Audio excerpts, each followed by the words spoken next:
Okay, so in this video, we're going to go over the difference between copying some files during the build time in the Docker file and using the -v for volumes flag in either Docker run or later on Docker compose. So what we have here is we are in this build Python app Docker project, and you should be in that current directory. If you haven't already, Docker build. Okay, and once it's built, then we can get started. So this is the difference. The main difference between copy and volumes has to do with the way the Docker persists data, which is something that like hugely tripped me up when I was first starting with Docker. So just to demonstrate that, I am gonna just jump straight into an example. So what we have here is we have this Docker file. I modified it a bit. We are gonna copy everything in our current working directory to a directory called /app. Okay, so once we have that, I don't know like why my IDE jumps around. It's something funny with my mouse. So once we have that, I'm just gonna jump right in with an example. Docker run -it numpy python bash. Okay, and we're gonna go to our app directory, run ls, and you can see everything that is in this directory here is also right here. And just as an example, I'm gonna open up this Docker file and I'm gonna start editing it. Okay, and you can see nothing comes up here because the files were copied. This is not like a real-time data persistence. This is Docker is taking the files, copying them, and putting them someplace else. So it's very much like if on your own file system you copied a file. They're two separate copies. They're different. And then as an additional point, Docker does not persist data between like when you run things. So when I say Docker run and I get an interactive shell and I start making all kinds of changes, those changes aren't persisted. They're not saved. You have to make whatever changes you want to persist, put them back in the Docker file. So again, I modified this file. You know, I just said hello at the end. I'm going to exit this. I'm going to rerun this. And then I'm going to open up the Docker file again. Okay, and you can see that like the comment that I had at the very bottom that said hello is gone. And that's because Docker does not persist data. And I know I keep harping on this point, but it's just because it's something, it really tripped me up. I see it really tripping up a lot of other people. Hopefully it doesn't trip you up quite so much. So there are some ways around this. Most of the time it's, well, if you want to persist data, put it in a database. If you're not doing that, what you can also do is just use volumes. So that is when you do the Docker run -v flag. And I'm gonna also show you how that works. So if I wanted to do this, it would be -v /app. So this is bind my current working directory to /app.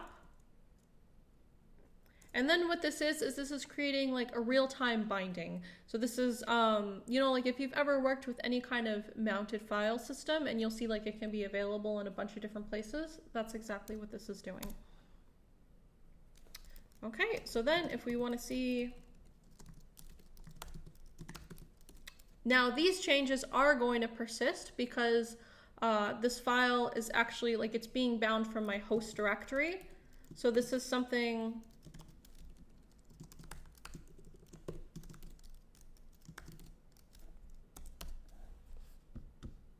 and I'm not gonna come up. Sometimes it takes a second to come up.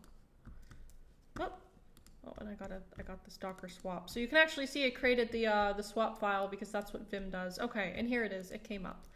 So you can see here that it doesn't exactly persist. It's not persisting in the image. What it's persisting in is the fact that it's one file shared between the host and the Docker image. Then if you went and you rebuilt the Docker image, then when it copied the files over, it would copy over the new file. So most commonly I do this when either I need access to the file system for some reason, like maybe, I don't know, I need access to the file system. I don't want to copy all that data over and then have this like huge gigantic Docker image. So that does happen quite often, that I will just say, okay, just give it access to the file system. And then the other time that I use this is when I'm actually actively developing an application. So first of all, I will always get it set up like I'm kind of thinking for production here. So I copy the files over, because at some point I want those files to just exist in the Docker container and it's a standalone thing. I don't want to be like, oh, here's the Docker container and go over here and get some files and clone this GitHub repository and do this and do this and do this. No, that defeats the purpose.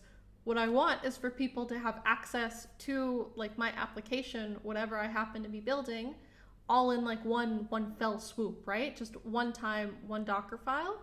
So that's why I have this copy here. But then while I'm developing, I will do Docker run and I will do the volume bindings so that then I can actually develop this application in real time. And then as I'm developing it in real time, then the changes are made to the application within the Docker container in real time as well. Because I do basically all my development in Docker these days. I don't develop very much on my host machine. That would require, basically constantly clobbering my operating system with all kinds of different versions of NumPy and SciPy and Matplotlib and all those tools we all know and love and don't want to deal with the versions of, right?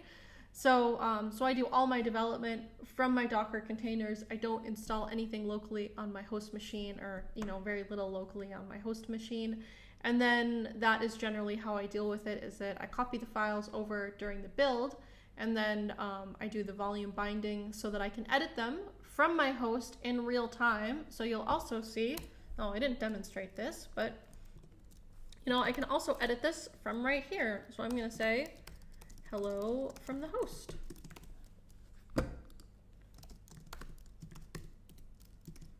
And you can see this says hello from the host, and I'm going to say hello from the container.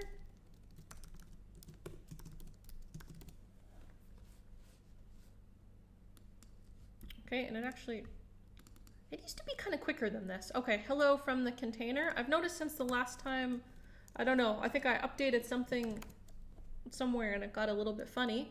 That's okay, because I do all of my editing from my host machine anyways. I like to just kind of pick one place and stick with it. So then we can see, okay, this is the same, it's the same here. So this is within the Docker container as it is up here on the files on my host system. So this is also really helpful, like say if you're developing a web application and you have it set so that it's looking for changes in the files and it will just continually reload. That's very, then that's very helpful because you have everything installed in your Docker container. And then you also have it set up so that it's going to update, in real time as it finds file changes. And then once you've kind of finished your development process, you're ready to release. What you do is you just rerun that build so that you have the newest copy of all of your files sitting in the container. You deploy that to wherever you're deploying it, and then there you go. Your Docker container is completely self-contained. It has all the files that it needs. It has everything that it needs. Right? So that's it for this lesson. I hope you understand the difference between copy and volumes. It trips up a lot of people. It tripped up me for a long time, and just data persistence, and maybe a little bit more about data persistence in general.